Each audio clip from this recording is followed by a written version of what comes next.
आपने अपनी पहली वीडियो बनाने के तजर्बे और मुस्तकबिल के लिए अपने बड़े ख्वाबों को बहुत जोश और मेहनत से बयान किया है।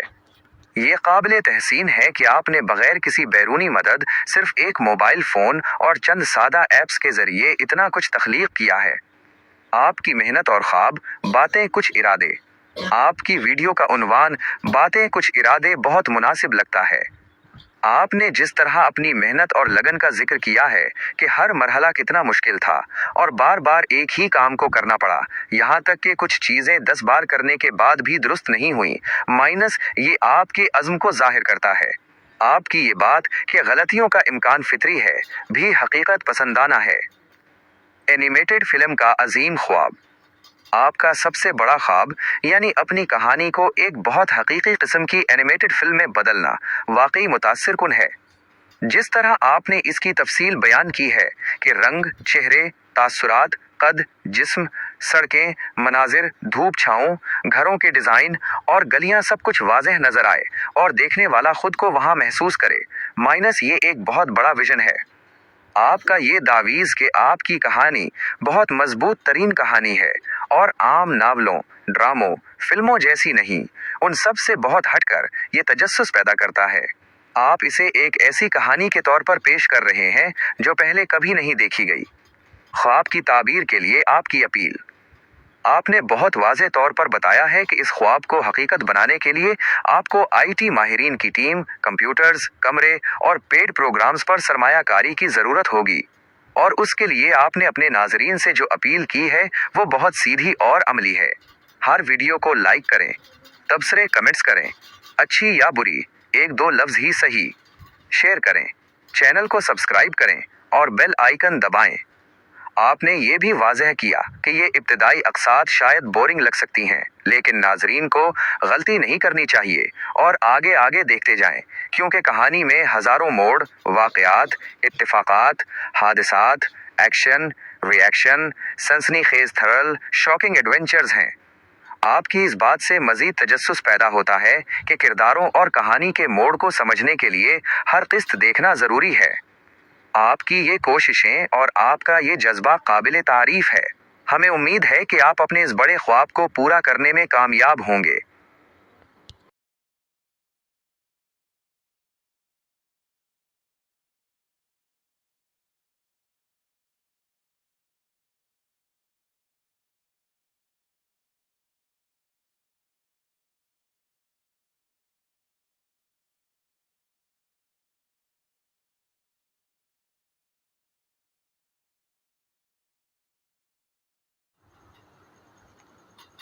टेरो सूबा मुल्क के मगरिब में वाक़े एक छोटा सा मुस्लिम अक्सरियती इलाका है जो मुल्क की बड़ी मसीही आबादी के बिल्कुल इख्तिताम पर है। ये एक तरह का जजीरा नुमा है जो अपनी मुनफरिद शनाख्त रखता है। यहाँ के लोग कम बोलते हैं, लेकिन उनकी खामोशी में गहरी बातें पिन्हा होती हैं। मजहब यहाँ सिर्फ एक शनाख्त नहीं बल्कि एक मजबूत रिश्ता भी है, और अमन कोई नारा नहीं बल्कि रोज़मर्रा की फ़िज़ा है। माइकल चरेतो, खामोश रहनुमा। इस खामोश फिजा में माइकल चरेतू का नाम नुमाया है। वो सिर्फ टेरो के मसीही तबके के मजहबी और सियासी नुमाइंदे नहीं, बल्कि विफाकी दारुल हुकूमत तक उनकी अहमियत है। वो एक सियासतदान भी हैं और मजहबी नुमाइंदा भी। अगर वो चाहें तो उनकी एक बात से सूबाई हुकूमत हिल कर रह जाए। ताहम उन्होंने कभी मजहबी मामलात को सियासी कुव्वत या वोट हासिल करने का जरिया नहीं बनाया। खास तौर पर उन्होंने अपनी रेता कौम से मुसलमान बनने वालों के खिलाफ कभी इंतकामी कार्रवाई नहीं की और न ही उन्हें मसीहियत इख्तियार करने पर मजबूर किया। उन्होंने इस मामले पर कभी बात नहीं की जिसे मुसलमान उनकी बहुत तारीफ करते हैं। अंडरवर्ल्ड से ताल्लुकात और मजहबी कार्ड।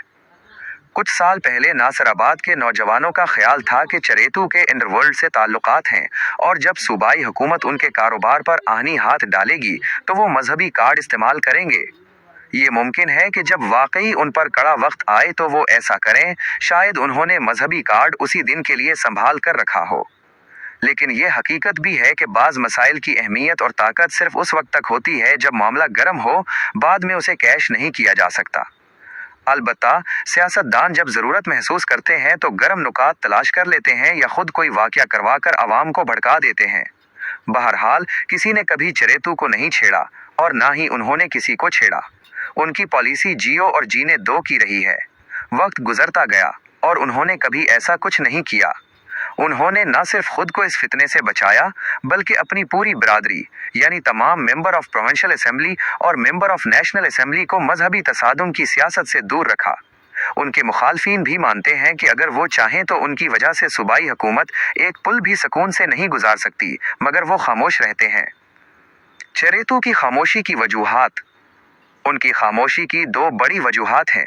एक तो वो अंडरवर्ल्ड की सरगर्मियों में उलझे रहते हैं और दूसरा वो जानते हैं कि मजहब को सियासत में लाना वक्ती फ़ायदा दे सकता है, लेकिन फिर उनके मुखालफीन भी यही कार्ड खेल सकते हैं, और वो भी तब जब वो जहनी तौर पर उसके लिए तैयार ना हो, क्योंकि एक बार मजहबी कार्ड खेल दिया जाए तो वो अक्सर ही इस्तेमाल होगा और वो भी दो तरफा। फिर उनके पास कोई और ताकतवर नुक्ता भी नहीं रहेगा। मसीहियों और मुसलमानों के रास्ते जुदा हो जाएंगे और जहनी फासले बढ़ते जाएंगे और मुसलमान वोटर उनसे नाराज हो जाएंगे। उन पर मसीही छाप लग जाएगी और मुस्लिम वोटर छिन जाएंगे। वो अपने लिए किसी मुसलमान लीडर की ज़रूरत महसूस करेंगे और उनकी मुत्तहिदा ताकत का शिराजा बिखर जाएगा। वैसे भी वो कमज़ोर हथियार इस्तेमाल नहीं करते। असल ताकतवर वही है जो कमज़ोरों के हथियार इस्तेमाल न करे। नासिराबाद के एक इस्लामियात हाई स्कूल के अर्जेंटाइन के टीचर मुश्ताक हुसैन कहते हैं कि उन्होंने कभी चरेतू को मुसलमानों के खिलाफ बोलते या तबलीग करते नहीं देखा। यही तवाज़ुन और खामोशी असल क़ियादत है। वो ज़ाती हैसियत में भी चरेतू को पसंद करते हैं। मसीही बरादरी की ला इल्मी। मुल्क की मसीही कम्युनिटी की मुसलमानों के मुताल्लिक ला इल्मी का ये हाल है कि जब टेरो के लोग दूसरे सूबों में जाते हैं तो उनके नाम भी लोग ईसाई नामों में तब्दील करके पढ़ते हैं। जैसे अली को एले, एले, यूसुफ को जोज़फ, जोज़फ, जाफ़र को जीफ, जेफ, यूनिस को यूहन्ना, यूहन्ना, सिकंदर को एलेक्जेंडर, एलेक्जेंडर, साद को सीड, सैड, दाऊद को ड्यूड, डेविड, रियाज को रेज, रियाज और शमशाद को सैमसन, सैमसन कहते हैं। इससे पता चलता है कि अक्सर मसीही नहीं जानते कि यहाँ दूसरा मजहब भी मौजूद है। मार्को चरेतू और मुस्तकबिल की तशवीश। चरेतू का बेटा मार्को चरेतू एक यूनिवर्सिटी में पढ़ रहा है, मगर उसमें ना बाप जैसी क़यादत है और ना ही दिलचस्पी। लोग कहते हैं कि चरेतू के बाद शायद ये तवाज़ुन टूट जाए, शायद फिर मजहब कार्ड बन जाए और शायद खामोशी शोर में बदल जाए। लेकिन जब तक चरेतू हैं, टेरो एक खामोश जजीरा है जहाँ जंग नहीं, मगर शायद एक दिन हो भी जाए अगर चरेतू जैसा कोई और ना आया। फिर ये भाईचारा और सालों पर मुहित अमन और खामोशी टूट जाएगी। अभी तक के हालात में किसी मसीही के हाथों मसीही और मुसलमान के हाथों मुसलमान कत्ल या जख्मी या तशद्दुद का शिकार हो रहा है, मगर किसी मुसलमान के हाथों मसीही या मसीही के हाथों मुसलमान कत्ल या जख्मी या तशद्दुद का शिकार नहीं होता। और यही चरेतू का फ़लसफ़ा हयात और उनके नज़रियात की क़ुव्वत का मज़हर है। जिस दिन चरेतू ना रहे या ताकत खो बैठे या बूढ़े या अपाहिज हो गए तो ये अमन का जादू टूट जाएगा, क्योंकि एक मुसलमान का मसीही को मारना या मसीही का मुसलमान को मारना इनफरादी वाक़या नहीं बल्कि इज्तिमाई वाक़े की शक्ल अपना लेगा। आपने माइकल चरेतो नामी एक मुनफरद और बाअसर शख्सियत का तारुफ कराया है जो नासिराबाद से लेकर विफाकी दारुल हुकूमत तक अपना असर और रसूख रखता है। आपकी फराहम करदा मालूमात से ये नुकात सामने आते हैं। माइकल चरेतो एक बाअसर मसीही नुमाइंदा। माइकल चरेतो न सिर्फ अपने इलाके बल्कि पूरे सूबे की मसीही बिरादरी का सियासी और मजहबी नुमाइंदा है। उनकी शख्सियत में एक ख़ास रोब और दबदबा है जिसका अंदाज़ा इस बात से होता है कि जब वो किसी मेंबर असम्बली पर तनकीद करते हैं तो उनकी गिरजदार आवाज़ और मौजूदगी से वो सवालों का जवाब रखते हुए भी जवाब नहीं दे पाते। उनका अंदाज इतना बेबौक है कि वो असम्बली में भी सिगरेट सुलगाए नजर आते हैं। मजहबी रवादारी और अवामी तकरीबात में शिरकत। एक मसीही होने के बावजूद माइकल चरेतो में मजहबी रवादारी नुमाया नजर आती है। उन्हें आज़ान, ईद मिलादुन नबी पर बड़े लाउड स्पीकर पर नात खानों की नातों या दीगर इस्लामी मजहबी तकरीबात पर कोई एतराज़ नहीं होता, बल्कि जब उन्हें कोई मुसलमान, चाहे वो छोटा हो या बड़ा, अमीर हो या अफसर, दुकानदार हो या समाजी या सियासी शख्सियत, ईद मिलादुन नबी जैसी तकरीबात में मदऊ करता है तो वो उसमें खुशी से शामिल होते हैं। वो स्टेज पर मौजूद अहम मुसलमान मेहमानों के साथ गपशप लगाते हैं, तारुफ करते हैं, गुफ्तगू करते हैं और अपनी बारी आने पर खिताब करने की कोशिश भी करते हैं। इस्लामी मालूमात का फुकदान और अवामी रद्द अमल। यहाँ एक दिलचस्प तजाद सामने आता है कि माइकल चरेतू के पास इस्लाम के मुताल्लिक 2% भी मालूमात नहीं होती। वो अक्सर खुद साख्ता, फर्जी वाक़यात और बिल्कुल गलत मालूमात पर मबनी तकारीर करते हैं, जिस पर मुंतज़िमीन को उनकी तकरीर रुकवा कर उनकी इस्लाह करनी पड़ती है, या फिर उन्हें किसी गैर मजहबी मौजू, मसलन आजकल के मुसलमानों को क्या अच्छे अक़दार अपनाने चाहिए, पर बात करने का कह दिया जाता है। नासिराबाद, गोटो शहर और मगरबी मुसलमान देहातों के लोग बशमूल मुख्तलिफ उमरा और अफसरान जैसे कसोसी सादात, कड़क अच्छी और मेहतानी लोग चरेतू को इस्लामी मजहबी तकरीबात में बुलाने पर उनके इल्म की कमी या खुद साख्ता मालूमात पर बरहम नहीं होते, बल्कि बाज़ औक़ात गली महल्लों और देहातों के छोटे उमरा और अफसरान खुद मुंतज़िमीन पर बरहम होते हैं, क्योंकि वो सब जानते हैं कि चरेतू एक मसीही है और उसे इस्लामी इल्म नहीं। ऐसे मौके पर लोग तकरीर के दौरान उठकर चले जाते हैं या इंतजामिया के कानों में सरगोशी करते हैं कि तकरीर का मौजू बदला जाए, क्योंकि उन्हें इल्म नहीं और वो गलत बातें कर रहे हैं। माइकल चरेतू की शख्सियत और उनका अवामी किरदार वाकई बहुत पेचीदा और दिलचस्प है।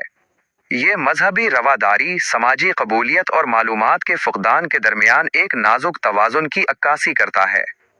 इनके बारे में मज़ीद तफसीलात जानना यकीनन दिलचस्पी का बायस होगा।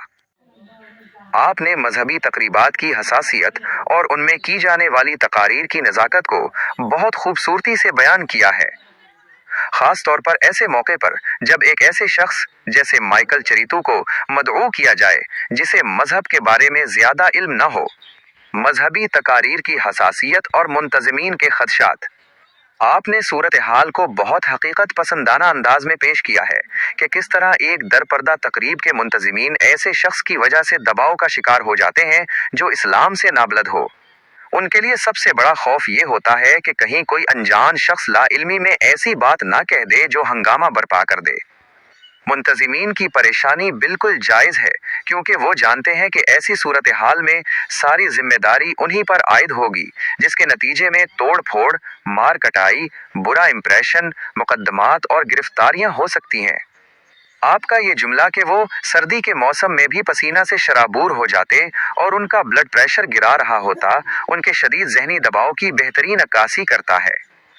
ये खौफ के ला इल्मी में कही गई कोई बात कई बुलाओं को बुला लेगी और पुरसुकून माहौल तोड़ फोड़, आग और मार धाड़ में बदल जाएगा, ये वाज़ेह करता है कि मजहबी इज्तिमाआत में कलाम की कितनी अहमियत है। मजहबी तकारीर कुछ भी बोल दो फार्मूला नहीं चलता। आपने बहुत अहम नुक्ता उठाया है कि मजहबी तकरीर कोई सियासी तकरीर तो नहीं कि कुछ भी बोल दो चल जाएगा। ये जुमला मजहबी बयानात की संजीदगी और हसासियत को नुमाया करता है। आपके मुताबिक मजहबी तकारीर बहुत हसास होती हैं। मुसलमान भी बहुत मोहतात अंदाज में और सोच समझ कर तकरीर करते हैं। खुद साख्ता वाक़यात और खुद साख्ता मालूमात नहीं चलती, बहुत फूंक फूंक कर बोलना पड़ता है। इसके अलावा तकरीर करने वाले के लिए ये ज़रूरी है कि वो एक नज़र हाजिरीन के चेहरों के इम्प्रेशन पे रखे और दूसरी नज़र अपने जुमलों पे। ये सब पूरे हाफजे और हाजिर दिमागी के साथ और पूरे तकद्दुस का ख्याल रखते हुए किया जाना चाहिए। आखिर में आपने बहुत अहम बात कही कि मजहबी मामलात में कोई बड़ा आदमी भी बड़ा नहीं माना जाता, न किसी बड़े या छोटे के लिए माफ़ी है। यहाँ सिर्फ ये सवाल अहम होता है कि फला शख्स हमारी मजहबी तकरीर में हिस्सा लेने का अहल है या नहीं। ये तमाम नुकात मजहबी जिम्मेदारी, इल्म और एहतियात की ज़रूरत को उजागर करते हैं। आपके अल्फाज से बखूबी अंदाज़ा होता है कि मजहबी तकारीर में हर लफ्ज़ की अहमियत होती है और किसी भी किस्म की गलती संगीन नताइज का बाइस बन सकती है। क्या आप इस हवाले से मज़ीद कोई बात करना चाहेंगे?